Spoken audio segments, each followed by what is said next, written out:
everyone, it's Bethany here at the Kenai Community Library, and today we're going to be making a bug catcher. Actually, this one can catch a lot of different things, but what we're going to be using it for today is as a wasp catcher. So this is a great way if you have some wasps or a wasp nest that's being a little bit of a problem. This can help you get rid of it, and it's really just a plastic water bottle. Usually you want one that's about 1 liter to 2 liters, works really, really well. If you get them a little bit smaller, sometimes they can get out. So we're going to show you guys how to make this today.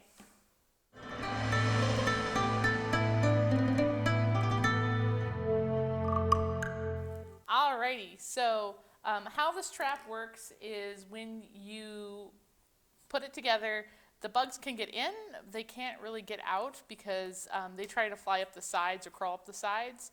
And if they try and crawl up the sides, you're just going to hit this top here. And they're usually not smart enough to go, oh, I should crawl back down and around and up and over. That's too complicated of thought. You're going to take your water bottle to start with, and you're going to want to find out where it kind of levels off and is even. So on this bottle, it's right here. And I'm going to take a rubber band so I can make a straight cut. And I'm going to cut right there. And what I'm going to do is I'm actually going to use a marker, but I'm going to use the rubber band to make sure I'm putting the marker on the right spot on there. So kind of a cool trick because I can't make a mistake on the one side. And this is really good, especially if your bottle has dents in it.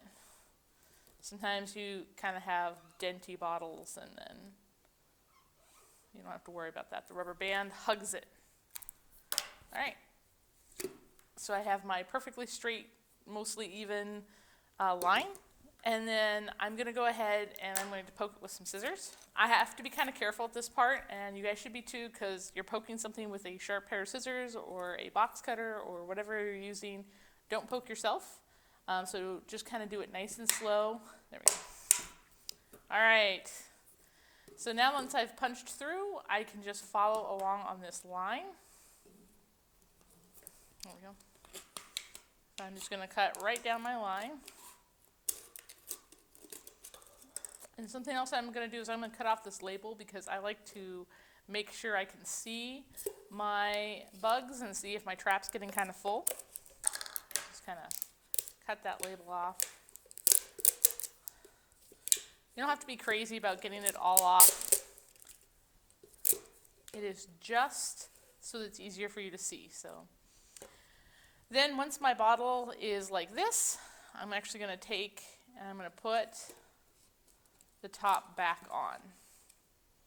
And it should fit pretty snugly in there. And that'll keep any bugs from being able to crawl up between the two. And then you can do two things. So for this one, I've just gone ahead and left it.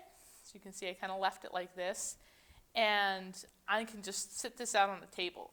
If I want to hang it up, I might use like a dowel to hang it, or I might put a little hole here and here and string a string. And then I can hang it from a higher height, like in a tree or something, or maybe in front of where the door is, so that if the wasps try and build a nest by my door, that's going to get stuck in here and not come out. The other thing is I usually will tape it, or if I use the dowel, I'll use the dowel to kind of hold it steady so that if something else knocks it or if it like falls out of the tree, it doesn't like break. So I'm going to stick this dowel in here, but you could also seal it with tape if you wanted to make sure it's secure. So one of the things you can use is you can use a hole punch. If you have a nice sharp one, that works really well. And then I can stick it right through there with a dowel, or in this case, a skewer stick. And then I have plenty of space for it to attach with string if I wanted to, or in this case, I have a pipe cleaner, so I can. And then voila.